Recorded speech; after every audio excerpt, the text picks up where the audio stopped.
তোমাদেরকে আজকে দেখাবো মিলেটের নুডলস।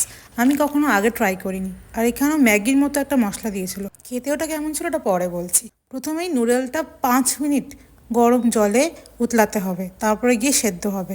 তারপরে সাদা তেল দিয়ে একটু ডিম আমি ভুর্জি বানিয়ে নিচ্ছি, একটু লবণ আর গোলমরিচ গুঁড়ো দিয়ে। এবার সেম প্যানেই আমি আরেকটু সাদা তেল নিয়ে নেব, ওর মধ্যে একটু লবণ, পেঁয়াজ, ক্যাপসিকাম, টমেটো দিয়ে দেবো। তোমাদের কাছে আরও কোনো ভেজিস থাকলে দিতে পারো। যে কোনো নুডলসে একটু রসুন কুচিয়ে দিলে বেশ টেস্টি লাগে, তো আমি কটা রসুনও কুচিয়ে দিলাম। এরপরে যে সাদা লবণ আর এই যে মশলাটা যেটা দিয়েছে ওটা দিয়ে ভালো করে ফ্রাই করে নেব। এরপরে সেদ্ধ করা নুডলসগুলো এর মধ্যে দিয়ে ভালো করে মিক্স করে ডিম ভুর্জি একটু কাঁচা লঙ্কা করলেই তৈরি হয়ে যাবে আমাদের মাল্টি মিলেট নুডলস। এইবার টেস্টিংয়ের পালা। যে মশলাটা ওরা দিয়েছিল ওরা দারুণ টেস্টি ছিল, এই নুডলসের টেস্টটাকে এনহ্যান্স করছে। মিলেটের কিন্তু বোঝা যাচ্ছে কিছু, আটা ময়দা কিরকম। দেখা হবে নেক্সট ভিডিওতে, টাটা।